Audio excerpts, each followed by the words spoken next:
Now, look, you guys are going to want to know a lot, but, I mean, it's one practice, no pads.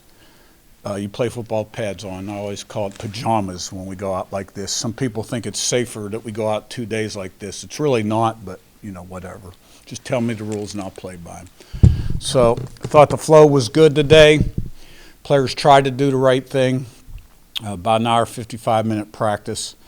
And there's not a whole lot to tell you other than we have practice again on Saturday morning. We'll get 13 in this spring and 22, 23 in fall camp. And, most important thing is we're ready to go and run out the tunnel for the opener. So we're trying to promote competition.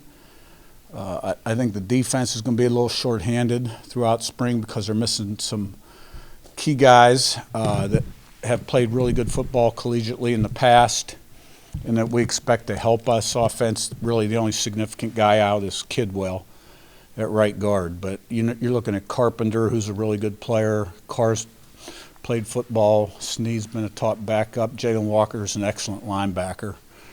There may be another guy or two on defense. So they're a little thin over there.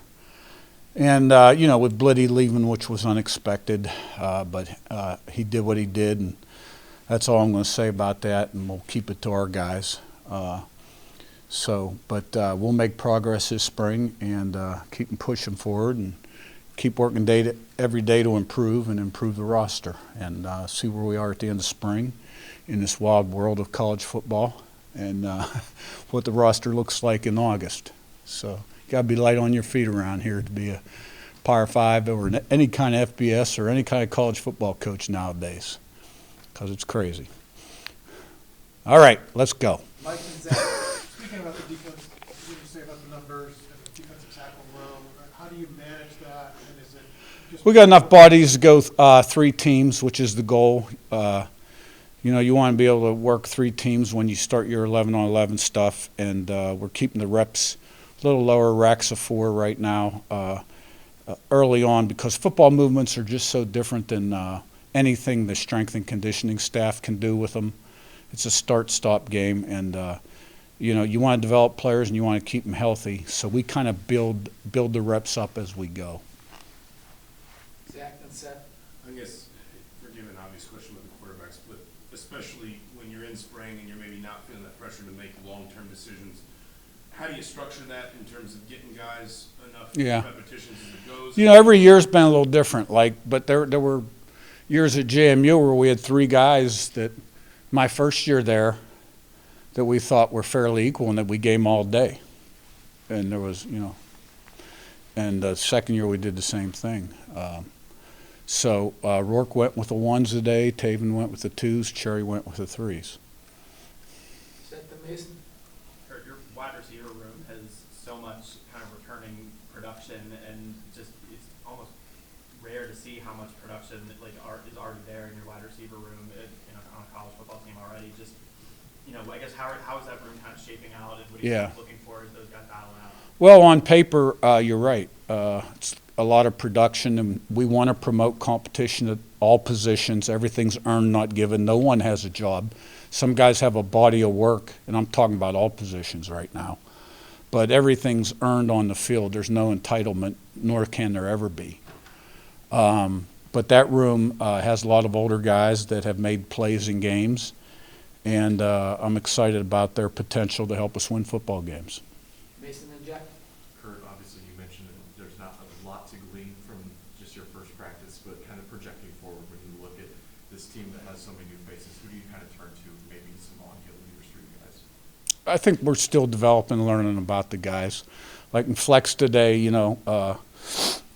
at the end of flex, we always have somebody talk, right? We have a few guys out front. And Kalon Black talked today, who was at JMU. He was a running back because he talked one time last year and he had a lot of juice, and we want that guy to, kind of like grab everybody's attention. And so I think we're learning. We got players from Indiana that we didn't coach last year. We got transfers that we didn't coach last year. And we got some guys at JMU that we did coach last year. And I think that'll evolve. Jack and Jared? In the spring when you don't have wins and losses to measure, how do you measure progress or success? What are you looking for to Well, number one, we want to keep them all healthy. We don't want to have any significant injuries, especially to guys that we think can make major contributions to the football team. Number two, we got to install our offense, defense, special team schemes, okay, and teach the way we practice. We have a certain way we practice and a certain way that we play the game and things that we emphasize that we think are important in being successful, right? And practice should emulate a game a little bit. So I was fairly pleased with day one, the flow of day one. And we want to develop players and find out who can do what. And then come out of spring, it used to be all about recruiting and development. Now it's recruiting, development, and retention. See who's on the bus, who isn't on the bus, and put the best roster together we can for August. Jared and Zach, Browning. A couple of examples ago, you mentioned less is more when it comes to spring and fall practice and not using the maximum amount. This spring, is it kind of a feel how many practices you guys want to get in, or is it kind of a set number? Well, this one was more about I've always started the Thursday after spring break because we've always liked when you come off of spring break to be able to stride the guys Monday, Tuesday, Wednesday, let them get the stuff out of them so we don't have soft tissue stuff day 1 and 2. All right, now the way the school year fell and then with some other activities going on campus, right, it just worked out that way that we would only get 13 in. So I can't say that'll be the case next year. Zach and then back to Mike.